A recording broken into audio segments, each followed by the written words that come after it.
Hello friends, welcome to my channel. स्वागत है आप सभी का आज के इस नए सेशन में।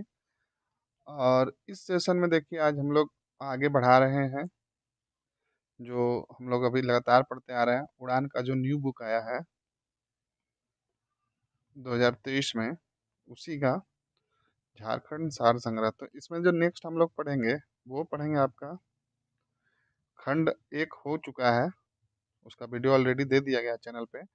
और इसमें हम लोग पढ़ेंगे झारखंड का इतिहास, जो कि काफ़ी इम्पोर्टेंट है किसी भी एग्ज़ाम के लिए।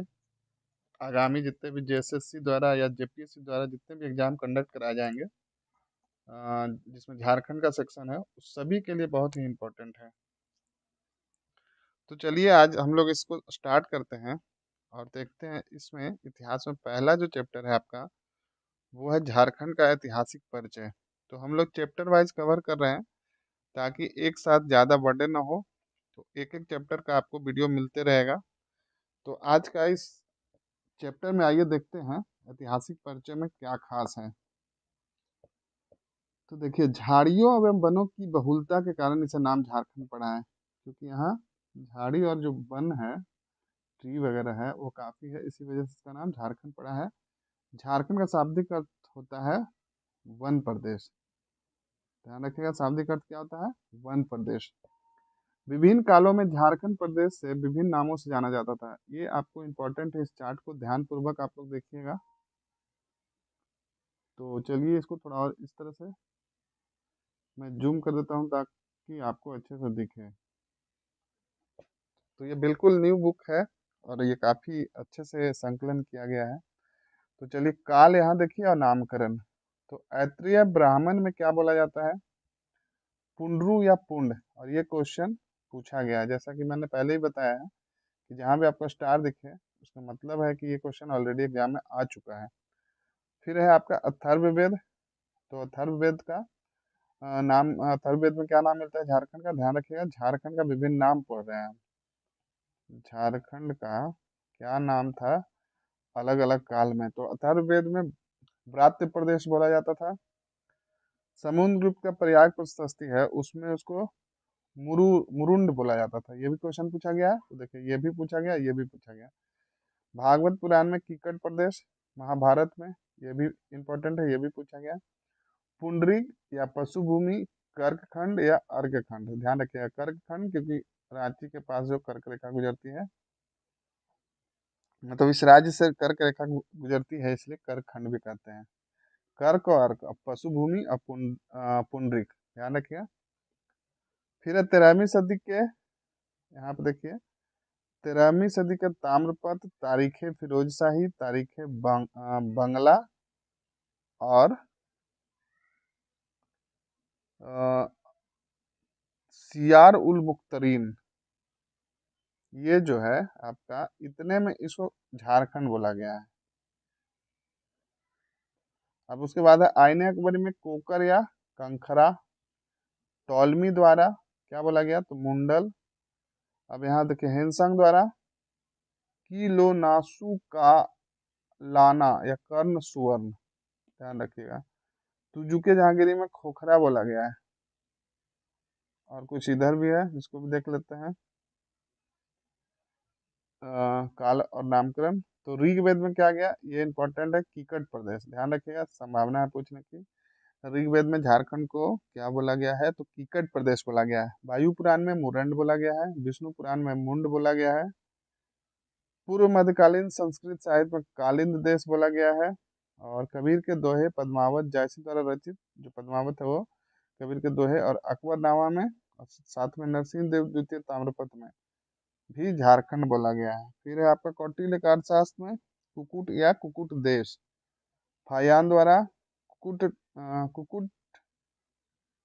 कुकुट लाड लाड बोला गया है। कुकुट लाड इंपॉर्टेंट है, ये ध्यान रखिएगा, ये पूछा गया है। मुगल काल में खुखरा, कुकरा या कोकरा, ये भी पूछा गया, इंपॉर्टेंट है। और ईस्ट इंडिया कंपनी के शासन में छोटा नागपुर, ये इंपॉर्टेंट है, इसको भी ध्यान में रखिएगा।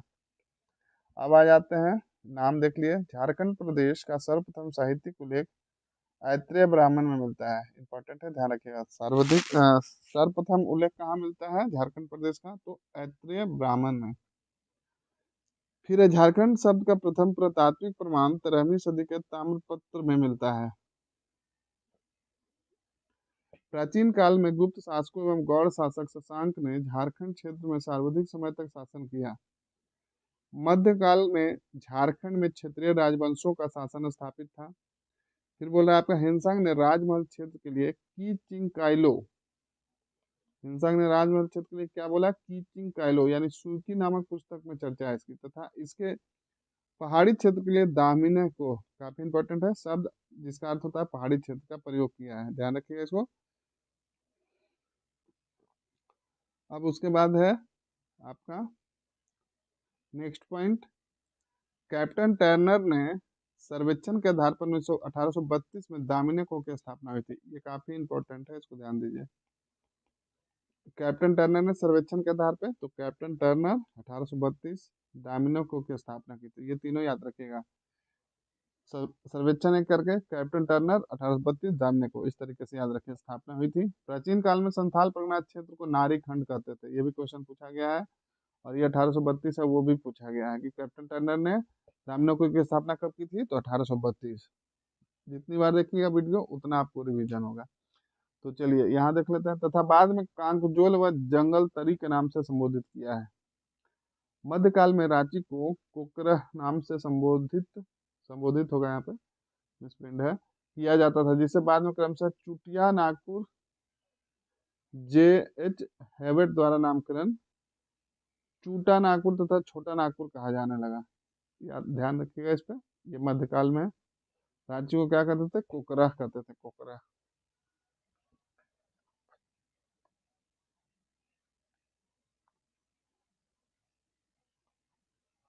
फिर है आपका 1833 ईस्वी में, अ, इसमें देखिए कोकरा बोला जाता है रांची को, और एक अभी भी कोकर करके एक जगह है लालपुर के आसपास, उसका भी नाम कोकर है।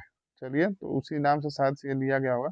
1833 में दक्षिण पश्चिमी फ्रंटियर एजेंसी की स्थापना के बाद एक इस एजेंसी का मुख्यालय विल्किंसनगंज या किशुनपुर के नाम से जाना जाता था, जिसे बाद में रांची के नाम से जाना गया।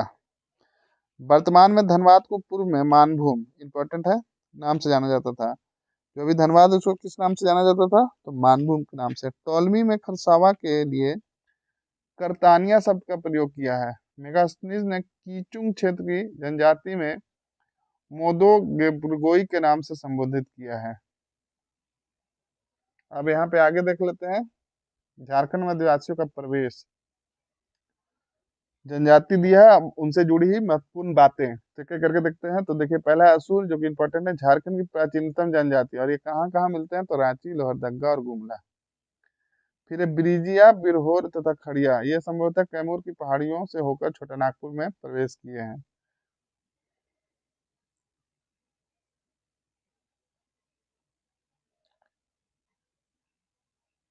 इसके बारे में यहाँ पे कुछ मेंशन नहीं है। कोरबा के बारे में, फिर मुंडा उरांव हो के बारे में बोला गया। मुंडाओं ने नागवंश की स्थापना में योगदान दिया था। उरांव झारखंड के राजमहल तथा पलामू नामक दो सौखाओं में बसे थे, और ये चेरो, खरवार और संथाल। तो 1000 ईसा पूर्व तक चेरो, खरवारों एवं संथालों को छोड़कर झारखंड में पाई जाने वाली सभी जनजातियां छोटानागपुर क्षेत्र में बस चुकी थी। पूर्व मध्य काल में संथाल हजारीबाग में बसे, और ब्रिटिश काल में संथालों का विस्तार संथाल परगना क्षेत्र में हुआ। अब यहाँ पे देखिए डायग्राम से दिया गया है किस तरह से सबसे नवीन जो है और सबसे प्राचीनतम कौन है। ये एक तरह समझने के लिए अच्छा हो गया है। नवीन में चेरो, खरवार, संथाल है, और प्राचीनतम में असुर, बिरिजिया, बिरहोर, खड़िया, ये प्राचीनतम जनजाति है। और उसके बाद प्राचीन में कोरबा हो जाएगा, मध्य में मुंडा उरांव हो जाएगा, और सबसे नवीन जो होगा चेरो, खरवार, संथाल। फिर अब वैदिक साहित्य में झारखंड की जनजातियों के लिए असुर शब्द का प्रयोग किया गया है। वेदों में असुरों की वीरता और कर्तव्य का उल्लेख किया गया है। ऋग्वेद में असुरों को लिंग पूजक या शिष्णों का देव कहा गया है। इतिहासकार बुकानन ने बनारस से लेकर बीरभूम पश्चिम बंगाल तक बीरभूम किसको, यानी पश्चिम बंगाल तक के पठारी क्षेत्र को झारखंड के रूप में वर्णित किया है इतिहासकार बुकानन ने। कहाँ से? बनारस से लेकर बीरभूम तक।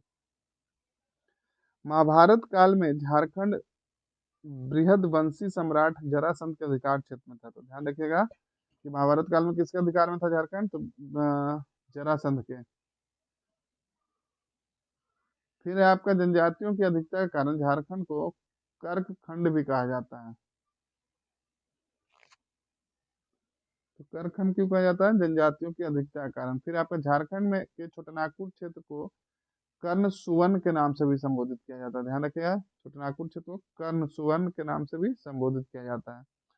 तो बस ये आपका चैप्टर नंबर 4 में इतना ही था, ऐतिहासिक परिचय। और नेक्स्ट चैप्टर में हम लोग पढ़ेंगे प्रागैतिहासिक काल में झारखंड। तो चलिए मिलते हैं बहुत जल्द नेक्स्ट